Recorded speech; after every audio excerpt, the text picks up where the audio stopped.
家好，我是廖廖。现在春暖花开的季节到了，所以我们家有不少的花都已经开了。而现在也到了育苗种菜的季节了。在暖和的地区，可能丝瓜、冬瓜等都已经长出来了，但是在美国农业种植区第6、7区这里，我们才刚开始育苗，因为担心有倒春寒，像西红柿、辣椒和瓜苗之类的，在第7种植区这里一般要到母亲节后或者是 Derby 赛马节前后移植下地才安全。而第6区呢，应该还要等到5月底6月初才能下地种植，但是我们还是得先育苗做上准备。而我以前育苗的时候呢，发现有一些问题，像我们亚洲人特别喜欢的丝瓜、冬瓜和苦瓜之类的种子，如果按照传统的方法放水里泡1天，然后放到育苗杯里，一般它们会需要很长的时间才能够冒出芽来，特别是丝瓜，就我的个人经验而言，至少会需要2到3个星期才能冒芽，而且出芽率也比较低。但是因为美国农业种植区6、7区这里夏天是比较短的，如果现在育苗，等丝瓜过2、3个星期才发好芽，然后再种，结果往往是等丝瓜、冬瓜等长出来后不久，天气就变冷了，瓜还没有吃上多少，瓜藤就被冻死了。但是如果用以下2个小妙招的话，只需要3天，丝瓜、冬瓜、苦瓜等就能够很快的冒芽了，而且出芽率还是挺高的。那大家就跟我一起来看看这2个小妙招是什么吧。我之前在网上已经买好了一些丝瓜种子，如果大家想知道去哪里买种子，请看我之前发的关于美国5大商店种子情况和上哪买亚洲种子的视频，我也会把视频链接放到下面的说明栏里。因为丝瓜种子的壳比较硬，所以种子比较难长出来。为了让丝瓜种子尽快发芽，我们需要做的第一个催芽小妙招，就是要给丝瓜种子的顶端给它轻轻的剪一刀，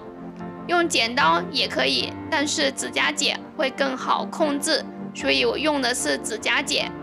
剪的时候要非常小心，不能够剪得太多，就像这样轻轻的在种子的2侧剪一下就可以了。而苦瓜的壳呢，虽然是没有丝瓜的那么硬，但是苦瓜要是自己发芽的话，也是会需要比较长的时间，所以苦瓜种子也要像丝瓜种子一样，在上面细长的顶端边上轻轻的剪一下，这样就完成了催芽的第1步了。而因为冬瓜种子比较小，所以它们不需要剪，但是要想丝瓜、冬瓜、苦瓜等种子在3天内发芽，还需要用到第2个小妙招，那就是要把种子放到一张打湿的厨房纸上，然后把厨房纸折叠起来，再放到一个塑料密封袋里，最后再放到一个能持续发出微热的地方。有的人会用专门用来催芽的发热垫，但是其实不买发热垫也可以。如果家里有闲置的笔记本电脑的话，就可以用来当加热垫使用。因为我是经常开着这一台旧的电脑看视频，所以键盘会散出一点微热，那样把装了种子的密封塑料袋放到上面，就可以起到催芽作用了。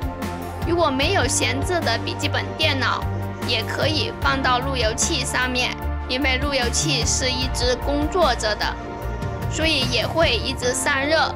这样也可以帮助种子更快的发芽。就这样把种子放在上面3天的时间，记得这期间2个机器要一直开着。3天之后，我们再打开种子来看看它们的发芽情况。那为了做对比，我有留着一些丝瓜种子，没有把它们剪开。现在可以很明显的看出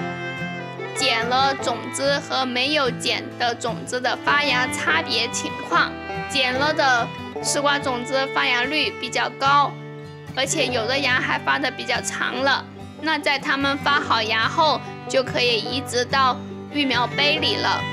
如果在暖和一点的地区话，现在就可以直接种到地上了。因为我有一个简易暖棚，所以我也种了一些到地上。在地上的是我后来种的冬瓜和南瓜，它们现在都长得挺不错的。那在经过一段时间后，这些小苗都长得挺不错了。好了，那今天跟大家分享的就是这2个帮助种子快速发芽的小妙招。